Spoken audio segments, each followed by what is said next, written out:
Once upon a time, an incredible event unfolded, one that turned a long-held dream into reality. My sister-in-law, Kayla, and I found ourselves the recipients of an astonishing gift. A jaw-dropping sum of around $750 million and control of our very own company. The excitement and disbelief we felt were beyond description. As we celebrated, the news of this unexpected windfall quickly spread among our colleagues. Kayla, bursting with excitement, became the center of attention with her infectious enthusiasm. Rumors began swirling around the office, with whispers attributing our sudden fortune to the generosity of our father. In her pride, Kayla made it clear that she preferred to keep things subtle, confidently stating, "I don't make a big fuss." However, the situation became even more interesting when my husband was also granted ownership of the company along with an additional $7 million. This revelation brought both surprise and amusement. One of the workers couldn't help but laugh, leaving my older brother and his confused wife completely speechless. Meanwhile, my brother was deeply engrossed in reading a legal document, looking pale and uneasy. His wife's reaction to the contents of the paper was quite dramatic. She let out a scream. "I'm Isabella, a 34-year-old who has been deeply involved in my father's business for as long as I can remember. Growing up, I watched my father build this company from the ground up, understanding all the hardships that came with it, especially during its early years when it was still small. Even though my parents had hoped I would go to college and carve out my own career path, my heart was always set on helping out in the family business. After graduating from high school, I decided to join the company, much to my parents' initial disappointment. However, I knew it was the right choice for me. Thomas, a seasoned and experienced employee who had been with my father for years, took me under his wing. He didn't treat me like the boss's daughter, but as an equal. He taught me valuable lessons about the business and helped me gain the skills I needed to contribute meaningfully. His mentorship was priceless, and I am forever grateful for the knowledge he passed down to me. My older brother, Paul, who is 3 years older than me, took a different path. He went to college, studying business management with the clear intention of taking over the company one day. He had always dreamed of being the future leader. His friends admired him, assuming he was destined for an easy life as the next boss of the family business. Sometimes, they would question him about whether there would be any rivalry between him and me, given our roles in the company. However, Paul always reassured them, saying I wasn't interested in wealth or luxury, and that I preferred to work quietly in the background. Paul was married to Kayla, a woman who loved the finer things in life. He indulged her desires, buying into the idea that living extravagantly would somehow boost his chances of becoming the boss. However, whenever Kayla and I met at family gatherings, she would often make sly comments, mocking me for not fitting the image of a typical boss's daughter. She seemed to take pleasure in pointing out how different I was from her lavish lifestyle, while I remained content with my simpler, quieter life. I firmly stated that material things didn't define my happiness. However, Kayla couldn't understand my perspective and pitted me, thinking I lacked the wisdom to manage wealth properly. My brother quickly joined in, agreeing with her point of view. He acknowledged that I was still learning the ropes in the company, and while I admitted I didn't have all the answers, my brother wasn't kind about it. He criticized me for not being confident enough, stressing that in business, projecting authority was essential to earn respect from others. Despite their criticism, I stood my ground. I calmly pointed out that in our family, only my father and I held real positions of authority within the company. My brother and Kayla's opinions didn't bother me too much because my mother stepped in to reassure me. She reminded me that I was making a positive difference in the company, and my father agreed, though my brother and Kayla were unmoved. They clearly didn't share our perspective and ended up distancing themselves from us for over a month. It was obvious that they were upset by our differences in opinion. During that difficult time, I reflected on the situation and told my parents, Paul and Kayla can say whatever they want. It didn't affect me much, especially as they continued living their extravagant lifestyle. They would dine at the fanciest restaurants and take lavish vacations, doing their best to maintain the illusion that Paul was the rightful heir and future president of the company. While they were busy with that, my father remained focused on expanding the business, pouring all his energy into making it grow. Then one evening, everything changed. My father started complaining about severe chest pain. Worried, I immediately urged him to rest and promised to call an ambulance. As he struggled, he pointed toward a drawer and whispered, "There's a letter for you in there. If anything happens to me, read it. The rest is for the lawyers." Tragically, before the ambulance could even arrive, my father lost consciousness and never woke up again. He passed away, leaving us devastated. At the time of his passing, my brother and Kayla were on yet another vacation. They didn't rush home immediately. They returned a couple of days later as though their delay didn't matter. At the funeral, my brother casually said, "We're relieved we made it back in time. Who would have thought Dad would pass away while we were on vacation?" His lack of concern stunned me. It was as if he didn't realize that my mother and I had been left to handle everything by ourselves while he and Kayla enjoyed their trip. Later, when I had a moment alone with him, I asked quietly, "Did you have a chance to come home earlier?" Without any hint of remorse, he replied, "I couldn't. Our flight was already booked." His attitude was cold and dismissive, showing no regret for not being there when our family needed him the most. Soon after, my brother addressed the employees of the company. Standing proudly, he declared, "Thank you all for your help. From now on, you can trust me to take over my father's position in a good way." Kayla chimed in, praising his dignity and expecting everyone to admire him. Their behavior arriving late, acting like nothing was wrong, and arrogantly assuming leadership left me frustrated and annoyed. It was clear that Paul and Kayla were more interested in appearances and maintaining their lifestyle than in truly stepping up for the family or the business. Their lack of empathy, along with my brother's arrogant attitude, made me realize just how disconnected they had become from the true values that built our company in the first place. As I guided everyone to the meal table during the ceremony, my brother continued to act overly proud. He began criticizing the food, questioning its quality as if nothing was ever good enough for him. Trying to calm him down, I reminded him, "Mom and I already discussed and approved this menu. Everything's fine." But I could feel his arrogance growing. I decided to stand my ground, saying, "I don't need you telling me what to do. This is exactly why people don't really understand what it means to be a true president." My brother's confidence in himself quickly turned into bossiness as he started ordering the employees around, including Thomas, a long-time and well-respected staff member. Seeing this, I stepped in. "Paul, don't be so bold," I cautioned. "They aren't just employees. You need to show some humility and treat them with respect." I hoped to make him see reason, but my words didn't seem to reach him. My brother responded arrogantly, "These guys should respect me more. I'm the president now." Kayla, standing by his side, quickly backed him up. "That's right, Isabella. Stop arguing with Paul. He's the president of the company now, and if you don't listen, he can fire you." "He has that power," she said, clearly enjoying the authority they thought they had. While this heated exchange was going on and they were making a scene, a man suddenly approached us. "Sorry to interrupt," he said politely. "Your father asked me to handle the inheritance matters." It was the lawyer my father had hired before he passed away. I remembered my father mentioning this lawyer before, and I realized that he had carefully planned for this moment, thinking ahead about what would happen after he was gone. As soon as the lawyer started talking about the inheritance, both Paul and Kayla's faces lit up with excitement.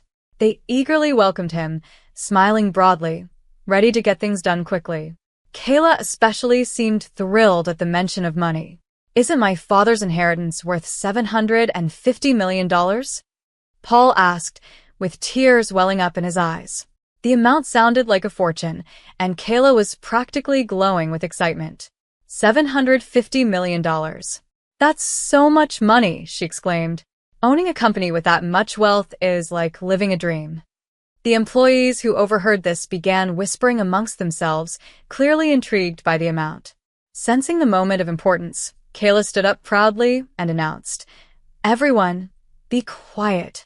This is the moment when the company and the $750 million officially pass to Paul."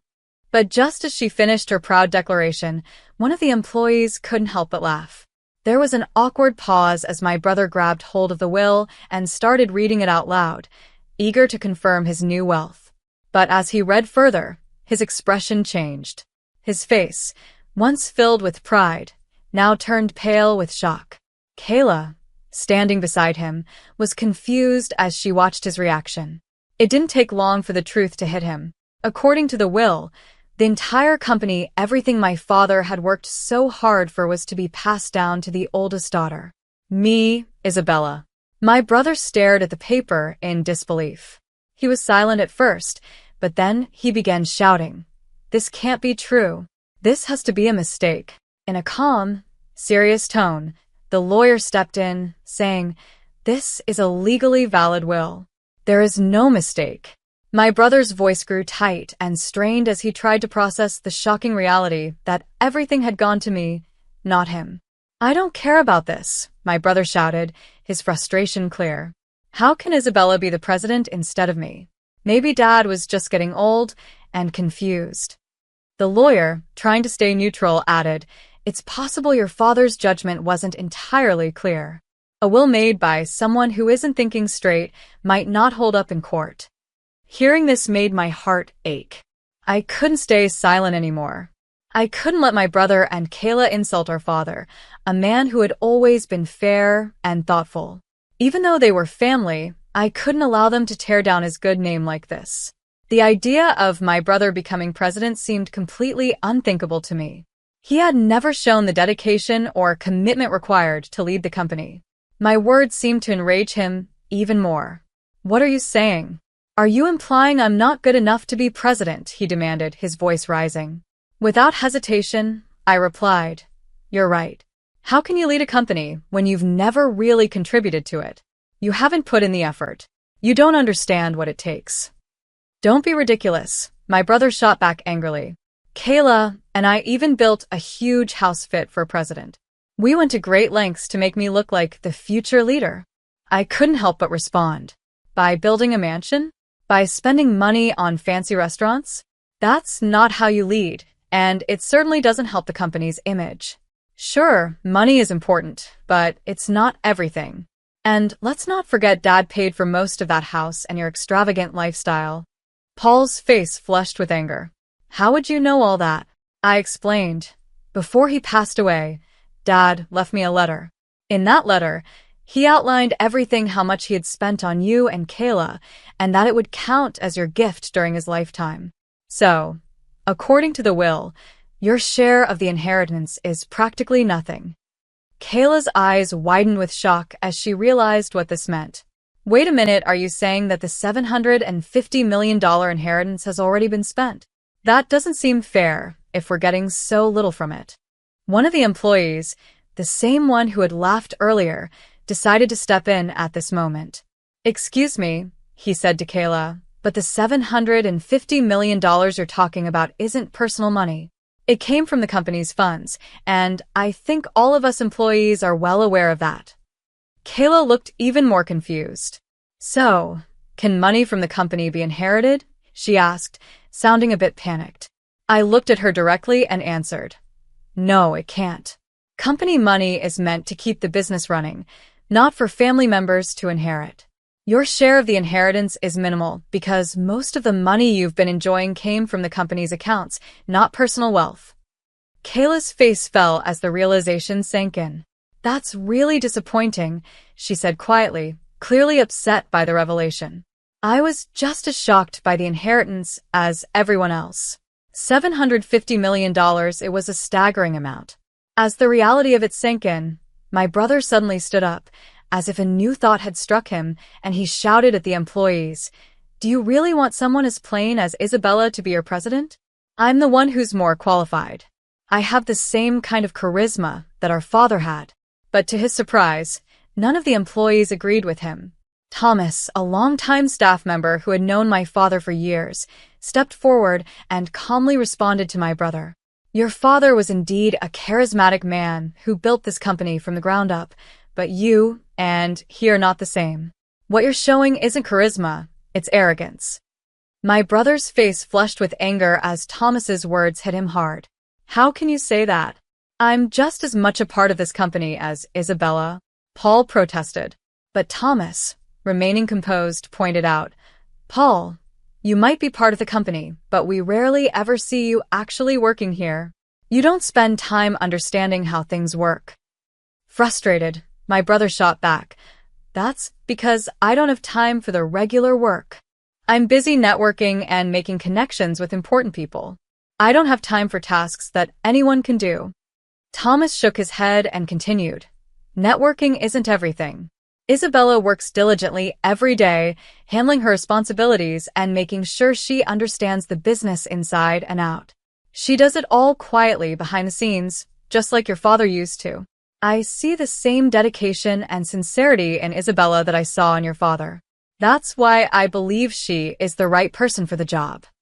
His words struck a chord with everyone present. The employees began nodding in agreement, clearly touched by Thomas's honest assessment. Feeling supported and moved by their trust in me, I spoke up. Thank you all so much. Honestly, I'm just as surprised as anyone by this sudden news. But having seen my father's hard work and dedication over the years, I care about this company just as much as he did and just as much as all of you do. I'll need your continued help to keep it going strong. The room erupted in warm applause, and I bowed deeply, grateful for their support. With newfound confidence, I added firmly, every one of you here is an important part of this company. You've all contributed to its success, and anyone who ignores your efforts is not fit to be an employee, let alone the president. And yes, even the president can be fired if they're not doing their job. My brother's face turned red with frustration. What are you even saying? I'm your brother, he shouted, clearly irritated by my words. I looked at him steadily and replied, I mean exactly what I said. You even mentioned earlier that if you became president, you might fire me. Paul was furious. How can you say this? I'm family, he exclaimed, unable to believe what was happening. But I stayed firm. Family or not, I can't keep someone on the payroll if they're not doing their job. That includes you. This is ridiculous, my brother yelled, looking around the room in desperation, hoping for someone to back him up.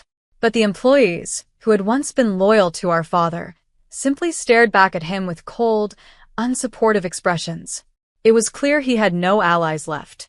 Realizing he was alone, my brother and Kayla left the room, their heads hanging low. After that day, Paul lost his position at the company. He had to rely on the small inheritance he received, but it wasn't long before the money ran out. Soon, he came to me, asking for a loan to help him get by. Disappointed by his lack of effort and unwillingness to change even after losing his job, I knew that continuing to support him wasn't the answer. Paul had never taken the opportunity to prove himself, and now, despite everything, he still refused to take responsibility for his own actions. I firmly told my mother that we shouldn't give Paul any more money. His situation was worsening, and his friends, who once supported him when they thought he'd become president, abandoned him as soon as they found out he had lost the position to me, his sister. Kayla, who had once proudly thought of herself as the wife of the future company president, suddenly found herself in a difficult situation too. In an effort to stay afloat, Paul and Kayla made the tough decision to sell their large mansion. The money from the sale helped them sustain their extravagant lifestyle for a while, but without any steady income, their savings quickly ran out. As time passed, they found themselves with nothing left to sell and no way to cover their living expenses. When they tried to find work, they struggled because neither of them had the necessary experience. Paul eventually managed to secure a part-time job at a convenience store, a position far beneath what he was used to. It was a hard adjustment, and he often faced criticism from younger employees who had more experience in that type of work than he did. For someone who once believed he was destined to lead a company, it was a humbling and challenging experience. Kayla's life also changed drastically. She could no longer stay at home as a full-time housewife. With no other option, she joined a group of part-time housewives and took a job as a cashier at a local supermarket. She worked long hours from morning until night, earning a modest salary each month, far less than the life of luxury she had once enjoyed. Meanwhile, I focused on the lessons I had learned while working quietly behind the scenes at the company. I applied those lessons to help the business grow and thrive. With Thomas's help and the support of the other employees, we worked together and led the company towards steady growth. Ironically, my brother's downfall seemed to bring the employees closer together, strengthening the unity within the company. I made a promise to myself and to my mother that we would continue to expand the business. Our shared goal was not only to keep the company successful, but also to bring joy and honor to my father, who is no longer with us. We wanted to make him proud, knowing that everything we did was building on the legacy he had worked so hard to create. Though Paul's life had taken a difficult turn, and he and Kayla struggled to adapt to their new reality, I remained focused on the future. With my mother by my side and the support of our loyal employees, I was determined to lead the company toward even greater success, honoring my father's memory every step of the way.